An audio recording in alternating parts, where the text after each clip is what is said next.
I grew up in Bloomfield Hills, Michigan, always overshadowed by my younger sister, Emily. Our cozy four-bedroom colonial home sat in a nice middle-class neighborhood. But inside, I was always at the bottom of the family pecking order. My parents, James and Catherine Wilson, never hid their favoritism. Emily, born when I was 4, stole the spotlight with her charm and bubbly personality, becoming the heart of our family. My dad, a busy insurance broker, skipped my honor roll ceremonies but never missed Emily's school plays. My mom, a part-time real estate agent, spent hours picking out Emily's perfect prom dress while pointing me to the clearance rack. "Emily needs more attention," Mom would say when I spoke up. "You're the strong one, Julia." Desperate for their approval, I'd nod and say I understood. This continued through school. When I earned a partial scholarship to the University of Michigan for architecture, my parents barely noticed. But when Emily got into Michigan State for business without a scholarship, they threw her a huge party with the whole family. "You always succeed," Dad told me when I asked why. "Emily needs the boost." They thought my wins came easy, but they didn't. Success was never easy.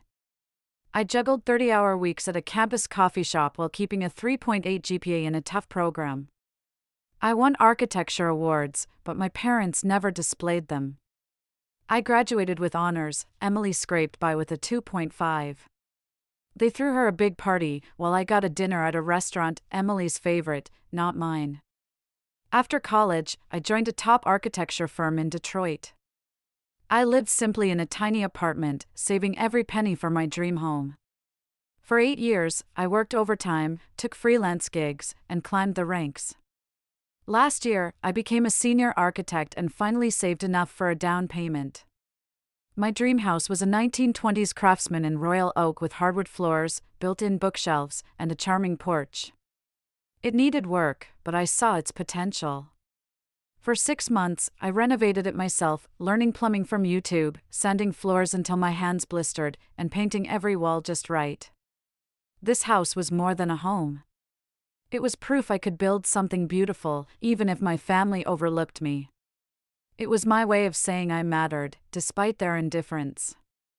I planned my housewarming party with care, sending proper invitations 3 weeks early and picking a Saturday when everyone was free. I confirmed with Mom multiple times. The menu had family favorites: Grandma's Swedish meatballs, Dad's bourbon cocktails, and Emily's chocolate raspberry cake. I set up photo displays with family pictures to honor our roots. I bought new guest towels, fresh flowers, and added backyard lighting for the evening. I wanted this to be perfect. A week before, I called my parents to confirm. "We're so proud, honey," Mom said. "We wouldn't miss it." Those words lit me up. Maybe this house would finally make them see me. 2 days before, Emily called. "Can't wait to see your place," she said, with a slight jab about my hard work. I brushed it off. "I made your favorites," I told her. "See you at 4 o'clock Saturday?" "Yup," she said. I felt a rush of excitement. My family would finally see what I'd done. Saturday was perfect, with a clear Michigan sky and a light breeze. I woke at 6 o'clock, too excited to sleep. By 7 o'clock, I was cleaning already spotless surfaces and tweaking furniture. I cooked all morning, filling the house with familiar scents. Meatballs simmered, lemon bars baked, and I picked up Emily's cake. I wanted everyone to feel special. At noon, I texted reminders: "Can't wait for 4 o'clock at 823 Oakwood Street." Mom replied, "Looking forward to it." Dad said, "See you then." Emily texted, "Wouldn't miss it." Their words fueled my hope. I got ready with extra care, slipping into a new deep green dress that made my eyes pop and boosted my confidence. I styled my hair, put on makeup with precision, and even treated myself to a new perfume. This was my moment, and I wanted to shine. My best friends arrived right at 4 o'clock. Kate and Michael brought a lovely houseplant, and Jen and David gave me handcrafted wine glasses. We popped open champagne, but I kept glancing at the door, waiting for my family. By 4:30, they still hadn't shown. Probably just late, I told my friends, checking my phone. No texts. At 4:45, I sent a group text, "Everything's ready. You on your way?" Silence. By 5:15, my 15 friends were chatting in the living room and backyard, but my family's absence weighed on me. I clutched my phone, checking it constantly.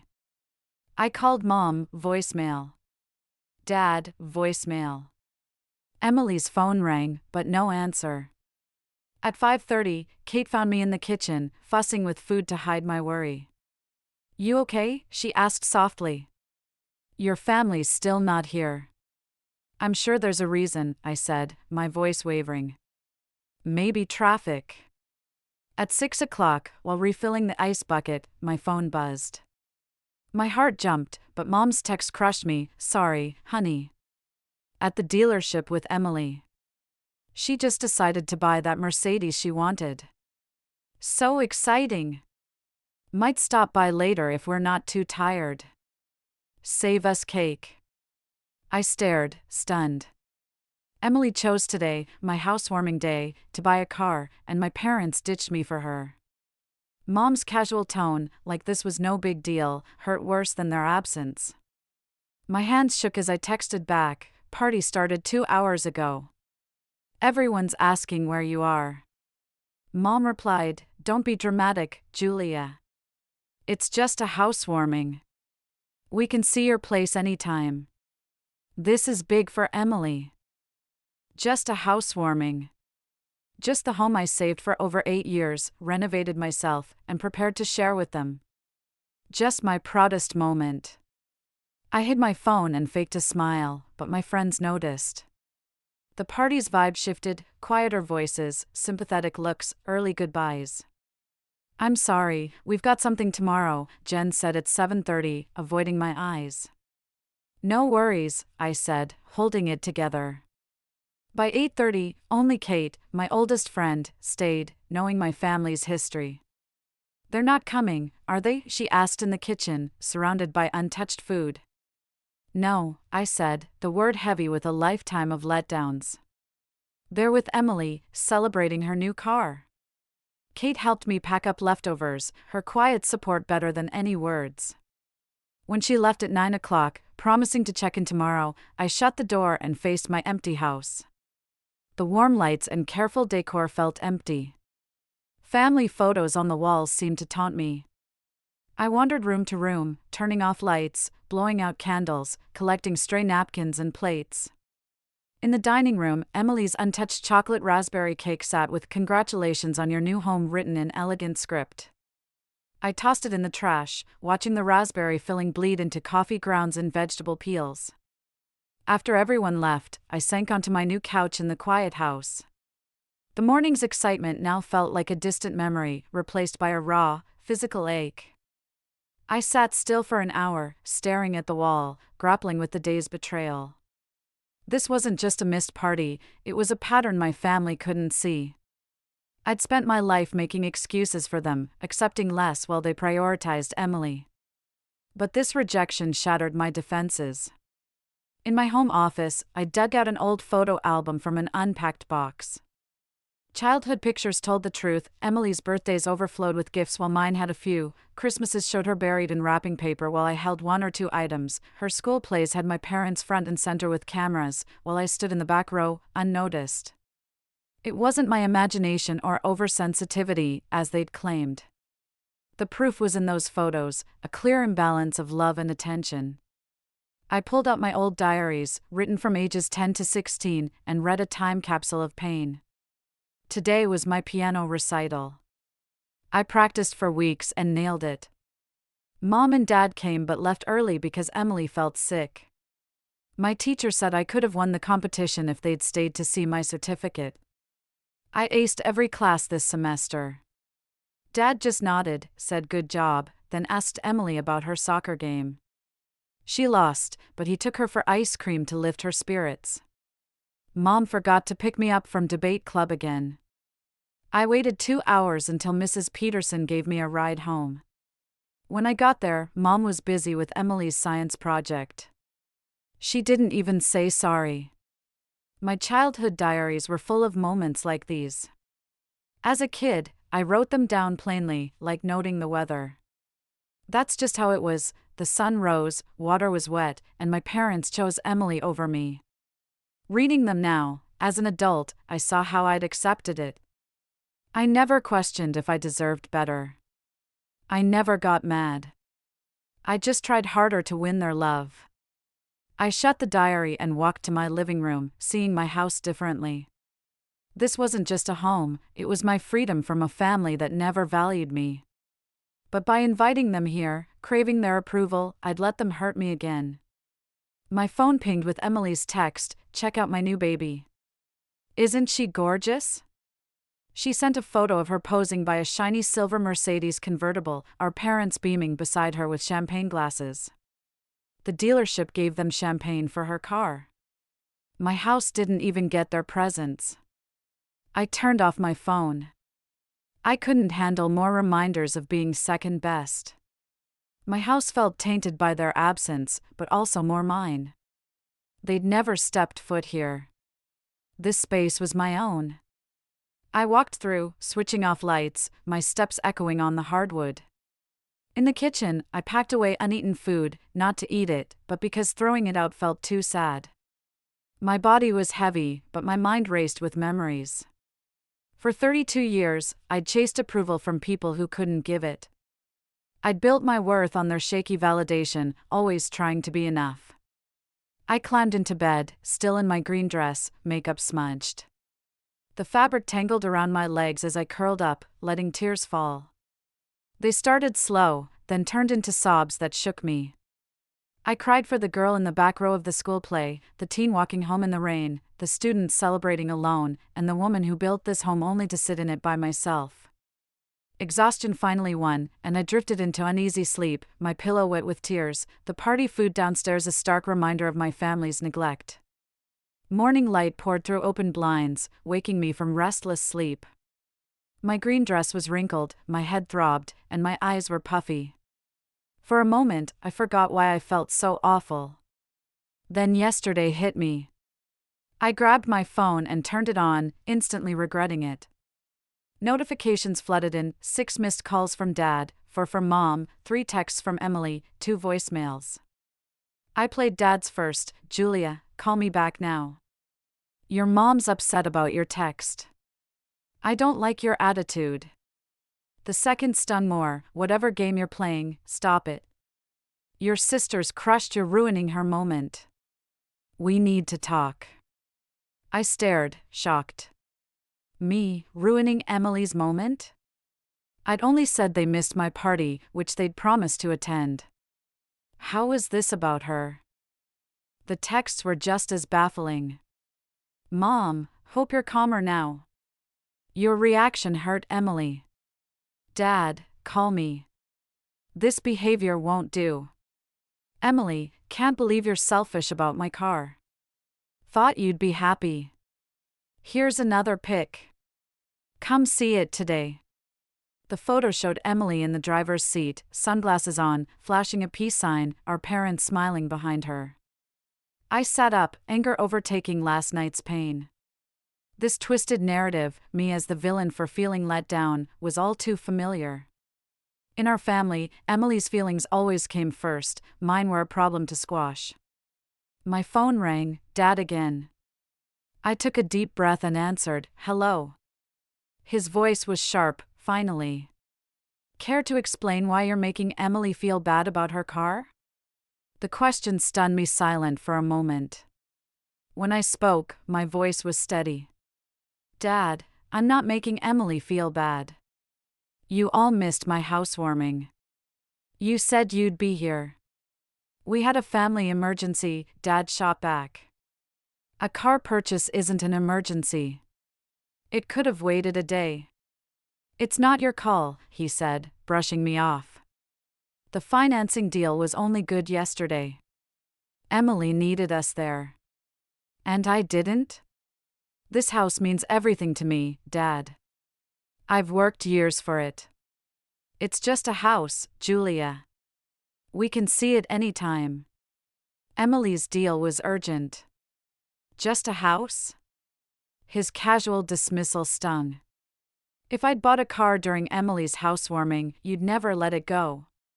That's different, he said instantly. How? Tell me how. Emily's more sensitive.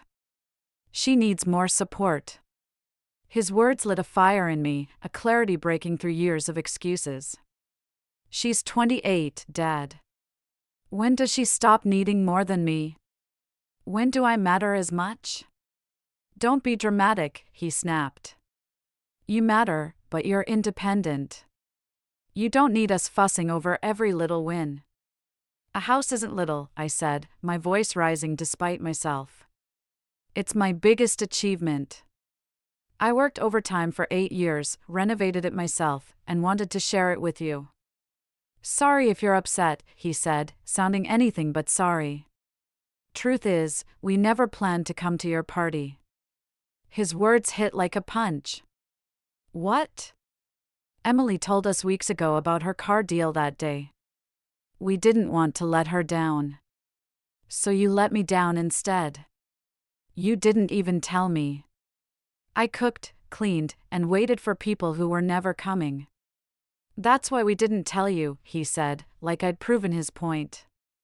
You always overreact. You're jealous of Emily's success. Jealous? I scoffed. I have a master's degree, a senior role, and own my home outright. Emily lives in an apartment you pay for and just financed a car she can't afford. What am I jealous of? There you go, acting superior, he shouted. That's why we protect her from your constant competition. I was speechless. Me, competitive? I'm done, I said, my voice empty. I can't do this now. Don't hang up, he warned. We're not done. Yes, Dad, we are. I ended the call, hands trembling so much I nearly dropped my phone. His words looped in my head, exposing the dysfunction I'd accepted all my life. They never planned to come. Their promises, confirmations, excitement, all lies. They let me hope and prepare, knowing they'd be elsewhere. And now I was the bad guy for feeling betrayed. I barely made it to the bathroom before getting sick, my body rejecting the truth. On the cold tile, something shifted, resignation giving way to the first sparks of rage. After that call, I fell apart. My body seemed to rebel against the reality I'd faced. I spent hours crying, then staring blankly at walls, numb and disconnected. For the first time, I called in sick to work on Monday. I'd never missed a day, even with the flu. But I couldn't face meetings about building codes when I was so broken inside. I need a few days, I told my boss, keeping it vague. She heard the pain in my voice and approved it without questions. I stayed in bed all day, only getting up for water or the bathroom. I couldn't eat. My beautiful house, once a symbol of triumph, now felt like a tomb for my family ties. Every room held traces of my hope, wilting flowers, arranged furniture, family photos I'd hung with such optimism. On Tuesday morning, my doorbell kept ringing until I finally dragged myself to open it. Kate stood there, worry all over her face. You've been silent for 2 days, no texts, no calls, she said. I was scared for you. I hadn't even glanced at my work phone. The thought of talking to anyone felt overwhelming. Kate saw me, messy hair, yesterday's pajamas, empty eyes, and stepped inside, shutting the door. Oh, Julia, she whispered. Her kindness cracked something open in me. I started sobbing, big, heavy cries that doubled me over. Kate led me to the couch, sat close, and rubbed my back in small circles as I spilled everything, my dad's call, their decision to skip my housewarming, and their wild claim I was sabotaging Emily's moment. That's gaslighting, Kate said sharply when I finished. They're twisting your reality to dodge their own guilt. Am I overreacting? I asked, doubt creeping in. Maybe it's just a house. Maybe I'm jealous of Emily. Stop, Kate said, firm but kind. I've known your family for 20 years, Julia. They've always put Emily first. I've seen you excuse it over and over. This isn't in your head. They're wrong. Her words hit me hard, like a lifeline. Kate stayed all day, making sure I ate and nudging me to shower. Before leaving, she handed me a business card. "This is my therapist," she said. "She helped me after my divorce. She's great with family issues. Call her." The next morning, I called Dr. Marion Winters and got lucky with a same-day appointment. Her office felt warm, with plants everywhere and cozy furniture that didn't scream therapy. "Why are you here?" she asked after we sat down. I told her about the housewarming mess and my dad's call, sticking to the facts. But then I added, maybe I'm too sensitive. "They've always said that." Dr. Winters studied me. "What you're describing sounds like narcissistic family dynamics. Ever heard of that?" I shook my head. She explained how families like mine assign roles: the golden child, Emily, who's always perfect, and the scapegoat, me, who gets blamed for everything. She described how scapegoats often become the most independent because they have to survive alone, yet get criticized for it. "The hardest part," she said, "is realizing your family might never give you the love or validation you're chasing." "So, what do I do?" I asked, tears welling up. "Just accept they'll never see me?" "That's one path," she said softly. "Or you can set boundaries to protect yourself while leaving space for them to change. But first, you need to see your family for what it is, not what you wish it was." I left her office feeling crushed but oddly free. There was a name for my lifelong struggle. I wasn't crazy or oversensitive. I was reacting normally to unfair treatment.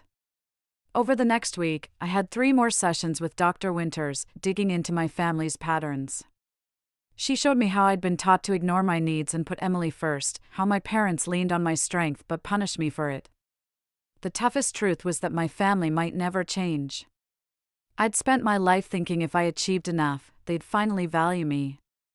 Realizing they might never see me clearly hurt like losing someone forever. "You're grieving," Dr. Winters said. "Not for a person, but for the loving family you deserved and never got. This pain is real and necessary." 2 weeks after the housewarming, I was still wrestling with these truths when my mom showed up unannounced. "We're worried about you," she said, walking in without asking. "You're not answering our calls. Your dad's upset." I needed space, I said carefully, using what I'd learned in therapy. "What happened really hurt me." "Disappointments happen," my mom said, brushing me off as she walked through my house, eyeing everything critically. "This dining room trim's too dark. It shrinks the space." Her offhand jab at my home, the place I'd poured my heart into, made Dr. Winters' lessons click. My mom wasn't here to fix things or hear me out. She wanted to pull me back into the old family pattern where my feelings were just a nuisance to dismiss. "Mom," I said, my voice steadier than I felt, "I need you to listen. You all promised to come to my housewarming, then bailed without telling me. When Dad said you never planned to show, it crushed me." "Oh, Julia, you're so dramatic," she sighed. "It was just a scheduling mix-up. We're here now, aren't we? The house is nice, despite the trim. Let's move on." "It's not about the house," I pushed back. "It's about a lifetime of feeling less than Emily. This dynamic isn't healthy for any of us, including her." Her face tightened. "I don't know what's gotten into you, but I don't like it. Emily's always needed more help. That doesn't mean we love you less." "Maybe not," I said, "but you've always given her more attention and respect. I'm done accepting that." "What's that supposed to mean?" she snapped. "I'm setting boundaries. I won't keep playing a role that hurts me." She stared like I was speaking gibberish. "This isn't you, Julia. You're the reasonable one. Is someone putting these ideas in your head?" Her assumption that I couldn't think for myself was so typical it almost made me laugh. Yes, Mom, I'm seeing a therapist. She's helping me see our family dynamic isn't normal or healthy. A therapist? She gasped, like I'd joined a cult. They just convince people their families are broken. I think you should go, I said quietly. Fine, she huffed, grabbing her purse. When you're ready to apologize and be yourself, you know where we are. After she left, I sat in my living room, drained but stronger than I'd felt in weeks. I'd set a boundary with my mom and held it, despite her dismissing me. It was scary but thrilling. Dr. Winters had warned me that changing a broken family system makes it fight back. My mom's visit was just the start. For 2 weeks, I kept contact with my family minimal, sending short, neutral texts but skipping calls. I needed space to process and strengthen my boundaries. My family pushed harder to drag me back. Dad left angry voicemails, accusing me of ruining the family. Mom sent snarky texts about people letting small grudges ruin relationships. Aunts and cousins I barely talked to suddenly called, worried about why I wasn't speaking to my parents, clearly fed their side of the story. Then came a package from Emily, a plant and a card saying, "Sorry about the misunderstanding with your party. Hope we can move past this. Love you." Calling it a misunderstanding downplayed everything so much I nearly tossed the plant. Instead, I set it on my kitchen windowsill as a reminder to keep working on boundaries. Dr. Winters suggested I write a letter to my family, not to send, but to sort out my feelings. I spent a weekend writing, spilling decades of hurt and anger onto 20 pages. Reading it back was like a weight lifting. I'd never admitted, even to myself, how deeply their treatment hurt. What now? I asked Dr. Winters, showing her the letter. Do what feels right, she said. Some burn these letters to let go. Others keep them to remember their truth when doubt creeps in. What matters is you've voiced your pain. I tucked the letter into my bedside drawer. Writing it down made the pain feel less heavy, like I'd pulled some of its venom out of me. With Dr. Winters' help, I started setting boundaries for my family. These weren't punishments, just rules for how I deserve to be treated. I wouldn't stay in talks where my feelings were ignored. I wouldn't accept flaky cancellations without apologies. I wouldn't tolerate comparisons to Emily. If these lines were crossed, I'd leave and explain why. Consistency is everything, Dr. Winters said. Your family's used to 32 years of you taking their behavior. They won't adjust quickly. While working on myself, I rediscovered the joy of my home. I planned a new housewarming, inviting only friends, my chosen family who always showed me respect. Kate helped me organize it, making it distinct from the first, different food, decor, and vibe. The night was perfect, laughter, genuine praise for my renovations, and people who truly wanted to celebrate me. For the first time since my family's betrayal, I felt proud of what I'd accomplished. As the party wound down, the doorbell rang. Emily stood on my porch, looking uneasy. "Can I come in?" she asked. I almost turned her away. This was my fresh start. But curiosity got me. For a few minutes, I said, letting her in. She stepped inside, surprised by the lively scene. "Another housewarming?" "Yeah," I said, keeping it short. Emily glanced at my friends, none of them family. Realization hit her. "You didn't invite us." "Nope." She flinched at my bluntness. "Can we talk privately?" I took her to my home office and shut the door. "What's up, Emily?" "Mom and Dad are upset," she started. "They don't get why you're pulling away." "I've told them how I feel," I said. "They're choosing not to listen." "They said you think they love me more," she went on. "That's not fair, Julia. It's not a contest." Her saying contest stung, echoing Dad's accusation that I was competitive.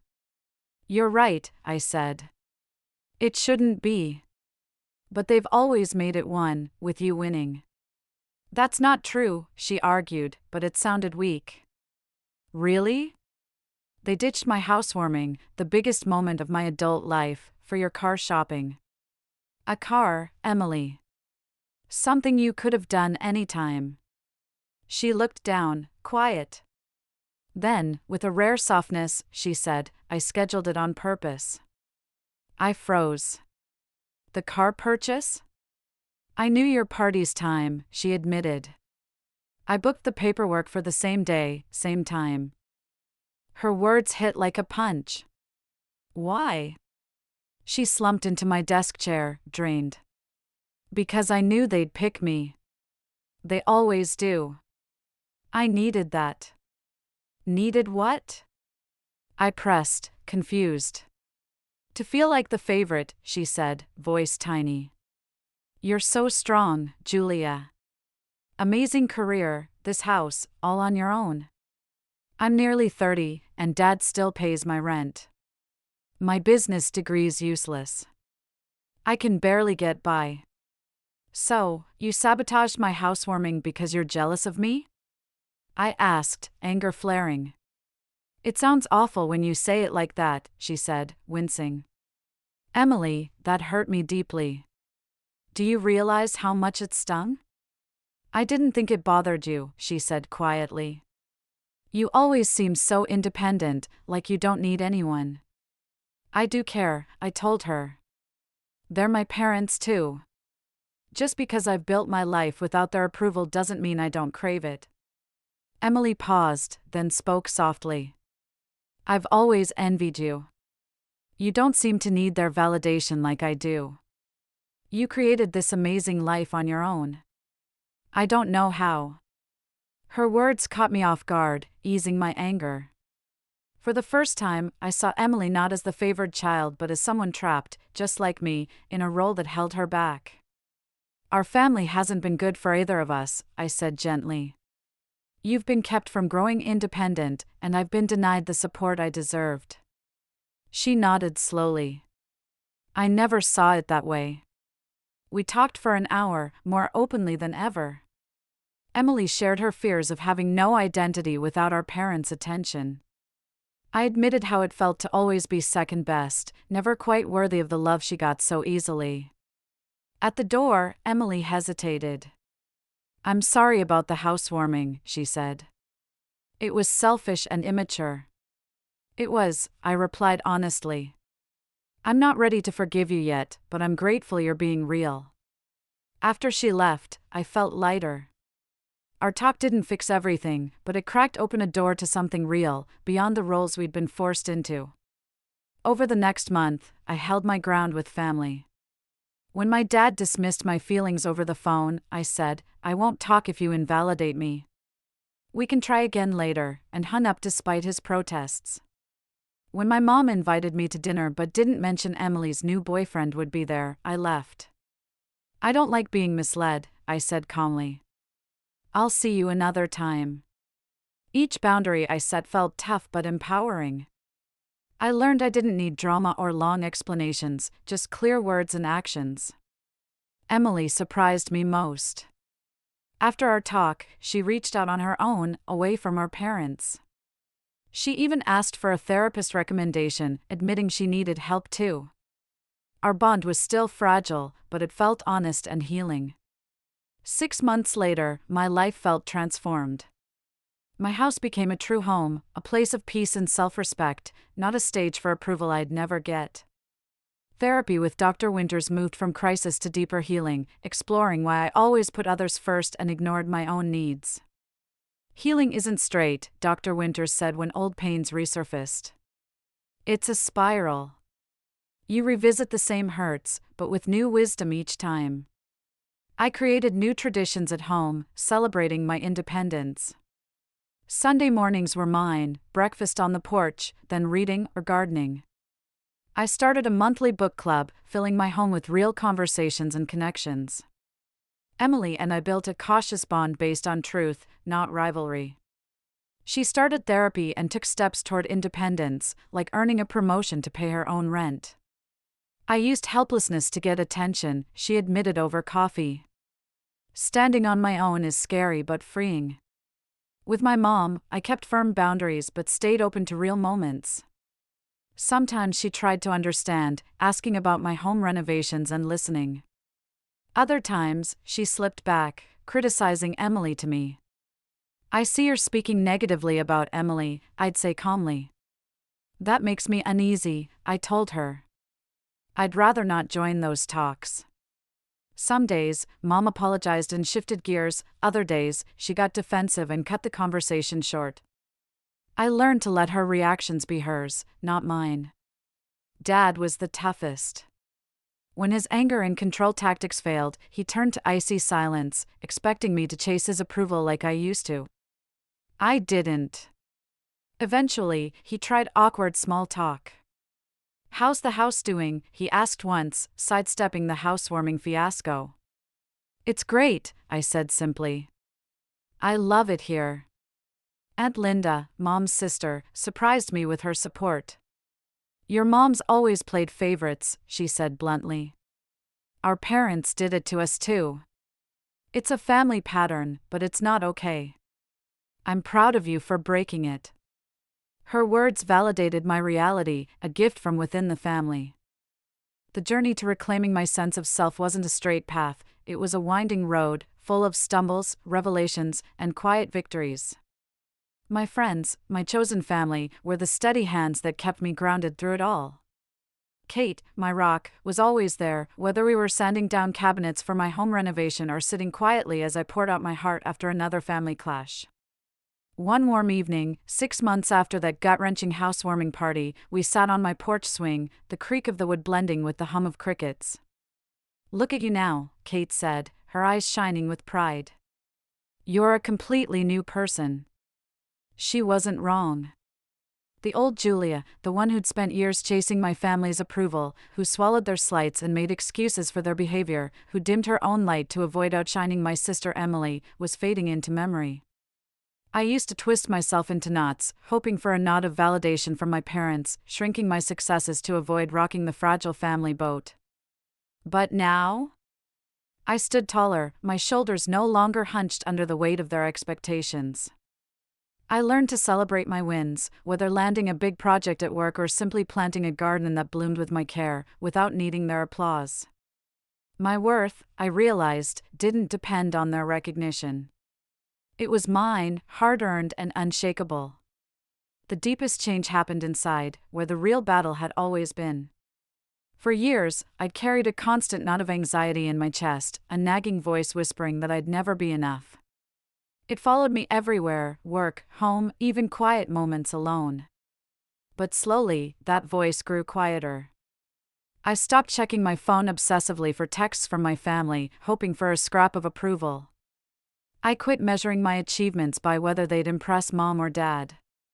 Those invisible chains, the ones that bound me tighter than any external rules, were breaking, one link at a time.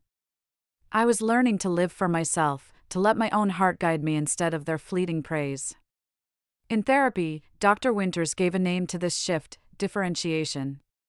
It was a fancy word for something profoundly simple, untangling my sense of self from the messy web of my family's dysfunction.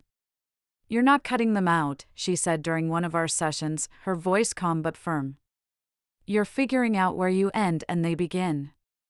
Their limits, their patterns, they don't define you." She leaned forward, her eyes locking with mine. "You're creating something new, Julia. A healthier pattern. If you have kids someday, you're making sure this cycle of pain stops with you." Her words landed like a spark in dry grass, igniting something deep within me. The idea that my pain could end with me, that I could break a chain that had bound my family for generations, felt like a sacred responsibility. It wasn't just about healing myself, it was about rewriting the story for anyone who came after me. I carried that thought like a lantern, lighting my way through the harder days. A year after I bought my house, I felt a quiet strength growing inside me. It was time to try again with my family, not to erase the past, but to create something new on my own terms. I decided to host a dinner, not a redo of the housewarming that had left me raw, but a simple gathering with clear boundaries. I sent invitations to Mom, Dad, Emily, and a few neutral relatives, like Aunt Linda, who'd quietly supported me through the chaos. "I'd love for you to see my home," I wrote, my hand steady as I penned the words. RSVP by Friday. Dinners from 6 to 9. That end time was a deliberate choice, a boundary I'd never dared set before. Family gatherings used to stretch on endlessly, leaving me emotionally drained, my voice hoarse from biting back words to keep the peace. I'd sit through hours of tension, smiling through gritted teeth as old wounds were poked and prodded. But this time, I chose control. A clear start and end. A space I defined. It felt like a quiet rebellion, a small but seismic shift in how I moved through the world. To my surprise, everyone accepted my invitation and honored my rules. They arrived promptly at 6, their voices filling my dining room with a cautious warmth. The table was set with care, simple white plates, a centerpiece of wild flowers I'd picked from my garden, and candles that cast a soft glow. It wasn't perfect. Old tensions simmered beneath the surface, threatening to boil over. Dad, true to form, made a cutting remark about my career, his tone sharp enough to draw blood. I didn't flinch. "I'd rather you not dismiss my work," I said, my voice calm but unwavering, despite the old fear flickering in my chest. He blinked, caught off guard, and changed the subject.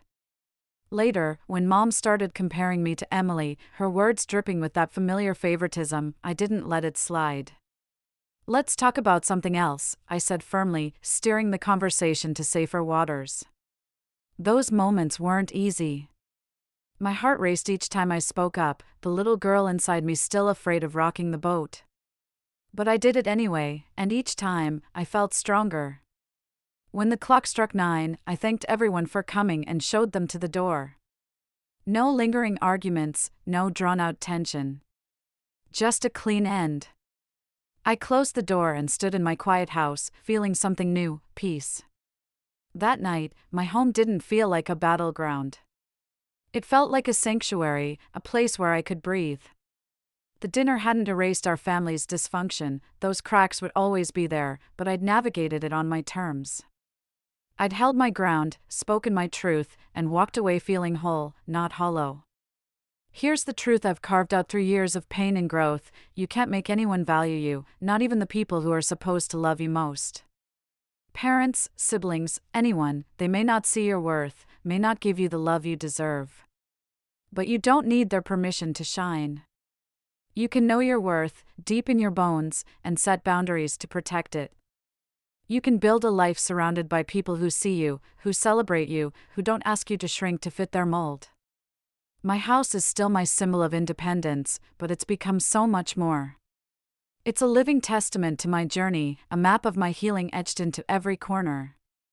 The kitchen, where I cook meals that nourish my body and soul. The living room, where I host friends who fill my home with laughter and love. The porch, where I sip coffee in the morning light, feeling grounded in my own skin. Every boundary I've set, every truth I've spoken, every moment I've stood tall has built something stronger than bricks and mortar. It's a home for my soul, a place where I am enough. If you've ever felt invisible to the people who should love you most, hear this: your worth isn't tied to their ability to see it. You don't need their approval to be whole. Build your own home of self-love, brick by painful brick. The tears you cry, the boundaries you set, the truths you speak, they're the foundation of something unshakable. It's not easy, and it's not quick, but what rises from that foundation is yours, built on truth, not the shifting sands of someone else's validation. Kate and I still sit on that porch swing, laughing about the little victories, like the time I painted my bedroom a bold, unapologetic blue, just because it made me happy. My friends have become my mirror, reflecting back the strength I couldn't always see in myself. They've shown me what real support feels like, the kind that doesn't demand I change to fit their expectations. They've celebrated my growth, from the day I bought my house to the moment I stood up to my dad's snide comments without flinching. Emily and I are still navigating our relationship, step by cautious step. Our coffee dates are tentative, but they're honest. She started therapy, taken a new job, and found a spark of independence I hadn't seen in her before. I'm starting to get it, she told me one afternoon, stirring her latte absently. I don't have to be the perfect daughter to be enough. I smiled, seeing my own journey reflected in her words. We're not fully healed, not yet, but we're trying. And that's enough for now. With my parents, it's a mixed bag. Mom has moments of trying. She'll ask about my life with real curiosity, her eyes bright as I show her photos of my garden or explain the latest home project. But she slips back sometimes, falling into old habits of favoritism or defensiveness. Dad's still distant, his attempts at connection clumsy and guarded, like he's afraid to look too closely at the past. I don't carry their reactions like I used to. Their limitations belong to them, not me. I've learned to let their words pass through me, not settle in my heart. Dr. Winters has been my guide through this uncharted territory, helping me peel back the layers of my past. We talk about the little girl I was, the one who tried so hard to be seen, to be loved. You're giving her what she needed all along, Dr. Winters said in a recent session, her voice soft but sure. You're showing her she's enough. Those words are a lifeline, a reminder that healing isn't just about moving forward, it's about reaching back to mend the parts of me that were broken. I've built new traditions in my home, ones that celebrate who I am. Sunday mornings are sacred. I make pancakes from scratch, the batter bubbling on the griddle as sunlight streams through the window. I sit on my porch with a book, the pages turning slowly as I savor the quiet. Or I kneel in my garden, my hands in the soil, coaxing life from the earth. My book club fills my dining room once a month, friends gathering around the table with wine and ideas, their voices weaving a tapestry of connection. These rituals aren't about replacing my family, they're about creating a life that feels true to me. Looking back, I can see the long, winding road I've traveled. That housewarming disaster, the one that left me feeling small, invisible, and raw, feels like a distant memory now, like a storm that's passed, leaving clearer skies. It was a painful spark, but it ignited something transformative, lighting the way to a stronger, truer version of myself. I'm not perfect, not by a long shot. There are still days when old doubts creep in, slinking into my thoughts like unwelcome guests. The sting of my family's rejection can still catch me off guard, sharp and fresh as ever. But Dr. Winters, my therapist, has a way of grounding me. Healing is a spiral, she says, her voice steady and wise. You'll circle back to the pain, but each time, you bring more wisdom, more strength. Those words are my anchor, a reminder that growth isn't a straight line, it's a dance, a rhythm of revisiting old wounds and rebuilding with newfound clarity. That perspective has changed how I see my journey. On tough days, when I feel like I'm slipping backward, I remind myself that every spiral brings me closer to peace. It's not about erasing the hurt but learning to carry it differently, with grace and resilience. Each time I face those old pains, I'm not the same person I was before. I'm stronger, more rooted in who I am, less swayed by the voices that once told me I wasn't enough. Aunt Linda has been a quiet gift in this process, a beacon of support I didn't expect. She calls every now and then, her voice warm and familiar, just to check in. You're doing something brave, she told me during one of our talks, her words soft but heavy with meaning. Breaking these family patterns isn't easy, but it's worth it. Her validation feels like a bridge, connecting the pain of my past to the hope of my present. She's lived through her own version of our family's dysfunction, and her understanding reminds me I'm not alone. I'm not the only one fighting to rewrite the story. Her calls, often brief but always heartfelt, are like a hand reaching out across the years, pulling me forward when I falter. My home has become more than just a place to live, it's my sanctuary, my mirror, my truth. Every choice I've made in this space reflects who I am, not who I was told to be. The walls, painted in warm hues I chose because they make me smile. The garden, bursting with flowers I planted with my own hands, each bloom a small victory. The books on my shelves, their spines worn from late-night reading, each one a world I've escaped into or learned from. Walking through my rooms feels like reading my own story. The dining table, where I hosted that family dinner, still holds the echo of cautious laughter and hard-won boundaries. The couch, where I've curled up after tough conversations, tears staining the cushions as I process the weight of speaking my truth. The porch, where I've laughed with friends until my sides ached, the air filled with the kind of joy that feels like freedom. This house isn't just a structure, it's a testament to my resilience, a map of my heart carved into every corner. The kitchen, where I've learned to cook meals that nourish my body and soul, is a reminder that I can care for myself. The living room, where I host my book club, is alive with the voices of friends who see me, who celebrate me without asking me to shrink.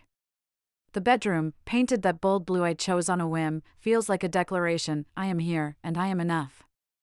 Every nail I've hammered, every wall I've painted, every plant I've tended has been a step toward building something greater than a house, a home for my spirit, a place where I belong to myself. This journey hasn't been easy. There were moments when I doubted I could keep going, when the weight of my family's expectations felt like it might crush me. But each step, each boundary set, each truth spoken, has been a brick in the foundation of my self-worth. I think of the little girl I was, the one who tried so hard to be seen, to be loved. In my quiet moments, I imagine holding her hand, telling her she's enough, that she always was. That's what this house represents, a promise to that girl, a vow to never let anyone dim her light again. If my story resonates with you, hold on to this truth: your worth is woven into the very fabric of your being. It's not something you have to earn or prove, not to your family, not to anyone. If the people who should love you most can't see you, can't celebrate the beautiful, unique person you are, that's their loss, not your failure. You are not defined by their blindness. Surround yourself with those who lift you up, who see your light even when you can't, who cheer for your victories without asking you to dim them. Set boundaries that protect your heart, speak your truth even when your voice shakes, and build a life that feels like home, a place where you are free to be your truest self. I've learned to cherish the small moments that fill my days with meaning. Sunday mornings are my sacred time. I wake early, brew a pot of coffee, and sit on my porch with a book, the world quiet except for the birds. Or I kneel in my garden, my fingers in the cool soil, coaxing life from seeds I planted months ago.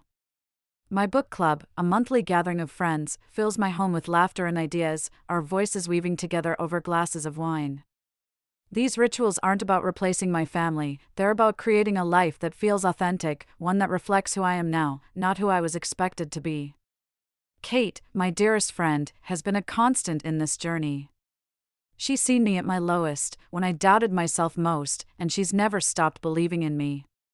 We still sit on that porch swing sometimes, reminiscing about the little victories, like the day I finally hung those curtains I'd agonized over, or the time I stood up to my dad without crumbling.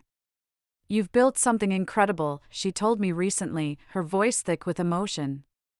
Not just this house, but you. You're unstoppable now. Her words are a mirror, reflecting back the strength I sometimes forget I have. Emily and I are still finding our way, our relationship fragile but growing. We meet for coffee now and then, our conversations tentative but honest. She started therapy, taken a new job, and I see a spark in her I hadn't noticed before, a quiet determination to stand on her own. I'm starting to understand, she said one afternoon, her eyes fixed on her coffee cup. I don't have to be the perfect daughter to be enough. I nodded, recognizing my own journey in her words. We're not fully healed, but we're trying, and that feels like a small miracle. My parents are a work in progress. Mom has moments of trying. She'll ask about my life with genuine curiosity, her face lighting up as I show her photos of my latest home project. But she slips back sometimes, her words tinged with old habits of favoritism or defensiveness.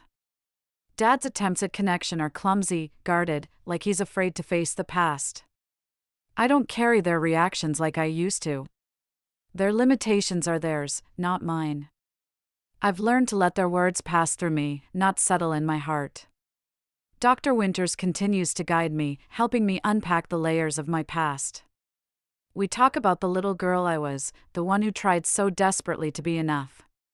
You're giving her what she needed, Dr. Winters said recently, her voice soft but certain. You're showing her she's worthy of love. Those words stay with me, a reminder that healing is about mending the past as much as building the future. If you've ever had to draw a line with family who couldn't see your worth, I see you. I know how hard it is to stand up, to speak your truth, to choose yourself when the people who should love you most fall short. Share your story in the comments, I'd love to hear it. If this journey speaks to you, hit the like button and subscribe for more stories of healing and growth. Thank you for listening to mine. Your value is yours, woven into your soul, and no one gets to take that away.